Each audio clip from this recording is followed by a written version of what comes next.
Welcome to today's deep dive. We are really thrilled you're joining us today because we're unpacking a truly fascinating piece of source material. Yeah, it's a really interesting one. Right. So today we are looking at a Christian devotional book. It's called Living Hope, From the Empty Tomb to Pentecost Fire, and it's by Pastor Rob Bailey. Right, and it's a text that completely reframes the traditional timeline of the Easter season. Yeah, exactly. Because, instead of treating it as just like a single Sunday celebration with the lilies and the brass and all that. So it's one big event and then it's over. Exactly. Bailey asks the reader to view it as a 50-day period, like 50 days of lingering in the implications of the resurrection, which then culminates in Pentecost. Which is the day the early church celebrates the arrival of the Holy Spirit. Right. And our mission for this deep dive, for you listening right now, is to zero in on a very specific, highly unusual entry from the first week of that 50-day journey. Yeah, it's a fascinating choice by the author. We're zooming in on day 4, which is titled The Prayer from the Belly. The belly, which, sounds kind of weird at first. It does.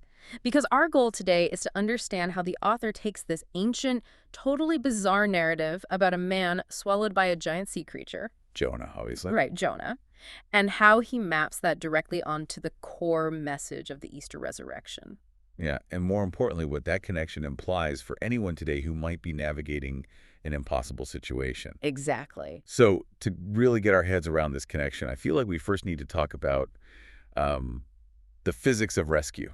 Oh, yeah, this is such a good way to frame it. Because if you speak to any trained lifeguard, right, or like a swiftwater or rescue swimmer, they will tell you that one of the most dangerous things you can encounter in the water is a drowning person who is still frantically trying to save themselves. Right. The instinct to survive actually becomes the danger. Exactly. Human instinct in deep water is to thrash around. Yeah. You're trying to literally climb the water. You use whatever's nearby to get back to the air. Even the rescuer. Yeah, even the rescuer. They become like a ladder. And that panic drives a physical response that actually makes the rescue impossible. Right, because the rescuer often has to wait until the drowning person is completely exhausted. Which sounds so counterintuitive. It does, but they have to wait until you stop fighting and just, surrender your weight. Only when the frantic effort stops can the external force of the rescuer actually pull you up to the surface. It's this brutal paradox. Yeah. Your own desperate attempts to climb out of the deep are the very things preventing you from being saved. And that concept of buoyancy, of being entirely incapable of saving yourself, it perfectly sets the stage for the primary text Bailey focuses on for day 4. Which is Jonah chapter 2. Right. Because before Bailey even mentions a garden tomb or resurrection or anything Easter-related, he forces the reader to look at the descent. Yeah, and the imagery he uses is incredibly visceral. Like, he describes Jonah as a man wrapped in seaweed, sunk beneath waves, locked inside the fish. It's so claustrophobic. It really is. It's like having absolutely zero signal, when you're in a total dead zone. Yeah, no connection to the outside world at all. Right, but geographically and emotionally, a complete dead zone. The devotion highlights that Jonah is speaking as one already buried. And to understand the theological weight of this, we really have to look at how the ancient Near Eastern world viewed the ocean. Because it wasn't just like a place to go fishing. Not at all. For ancient Hebrew culture, the sea wasn't just a body of water, it was the abyss. Oh, wow. Yeah, it represented primordial chaos. It was the realm of uncreation and literally death. So when Jonah goes into the water, he's not just taking a bad swim. He is entering the ultimate dead zone. Exactly. And if you read the grammatical structure of Jonah 2, the geometry of the text is staggering.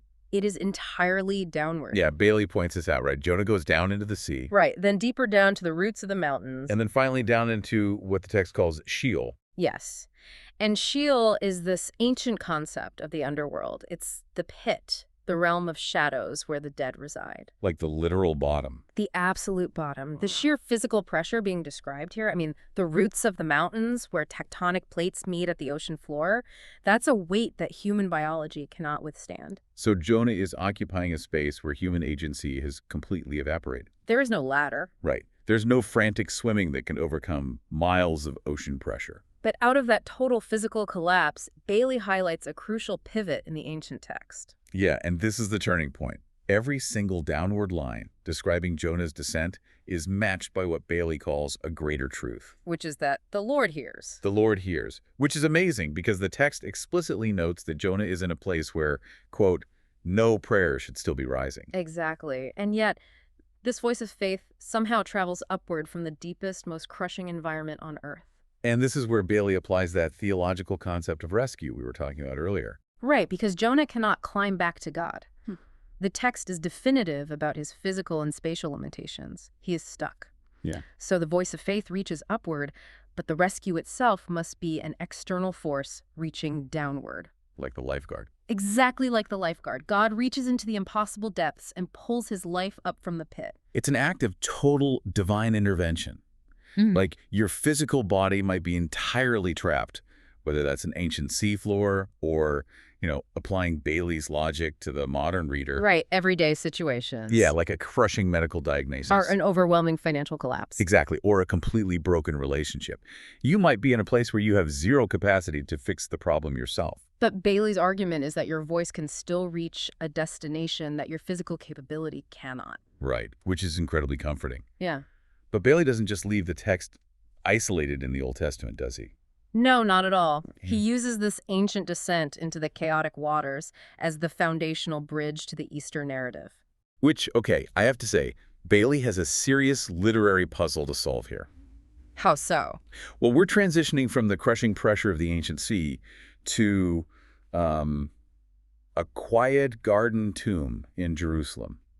And theologically speaking, Jonah is famously the Bible's anti-prophet. He is, yeah. He's the guy who ran away. Right. He ended up in the ocean specifically because he was rebelling. He literally bought a ticket in the exact opposite direction of where God told him to go. That's true. So how does Bailey justify mapping a rebellious runaway onto the figure of Jesus, who is, characterized by perfect obedience? It's a massive structural tension, you're right. But Bailey addresses it directly in the devotion. He calls Jonah's prayer a signpost. A signpost. Yeah, a signpost pointing toward what he terms the greater descent and greater deliverance of Jesus. Bailey carefully delineates the motives here. Okay. He notes that Christ entered the deep fully, not because of his own rebellion, but because of human sin. Ah, okay. So the comparison isn't about how they got into the deep in the first place. Precisely. The parallel Bailey draws rests entirely on the miraculous outcome and the sheer impossibility of the deliverance. Got it. So Christ takes on the descent into the ultimate Sheol of death itself, not as a fleeing prophet, but as a rescuer entering the abyss. Yes. And Bailey cements this connection with a sentence that basically acts as the hinge for the entire devotion. What's the sentence? He writes that on Easter morning, Jesus rose, leaving the grave as empty as Jonah left the fish. Wow. Leaving the grave as empty as Jonah left the fish. That's a brilliant visual linkage. It really is, because in both ancient narratives, you have this inescapable sealed environment. Right. A giant sea creature in the ancient mind was, like you said, a monster of chaos. Its belly was a sealed container of death. Exactly. And a rock-hewn tomb with a massive stone rolled over the entrance. That's the exact same thing on dry land. Yeah, that makes so much sense. When a sea creature spits you out, there's a physical gaping void left behind. And Bailey connects that void directly to the imagery of John chapter 20, which is the anchor text for this first week of his 50-day Easter journey. Right. John 20. That's the historical account of the disciples, specifically Peter and John, right? Yes, running to the tomb on Sunday morning. Right. And when they arrive, they don't find this neatly resolved theological metaphor. No, they find a chaotic scene. They are staring at linen cloths lying on a stone slab. They're staring into an empty space that literally used to hold death. You can almost feel the cognitive dissonance happening in the text. Oh, absolutely. They're trying to comprehend the sheer lack of a body. Yeah.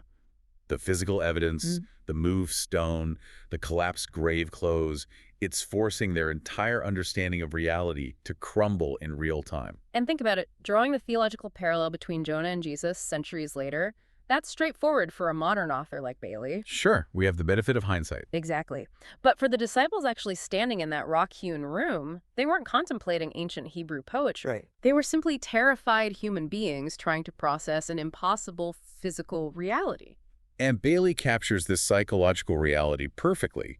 He uses this recurring theme for the first week of the book, and it's this short, incredibly insightful progression. Right. Fear meets facts, then faith. Fear meets facts, then faith. It totally dismantles the sanitized version of biblical history that, many people just absorb from popular culture. Yeah, because the common assumption is that the stone rolled away and the disciples instantly dropped to their knees in perfect, serene comprehension. Right, like, yes, the resurrection, just as we expected from reading the syllabus. Exactly.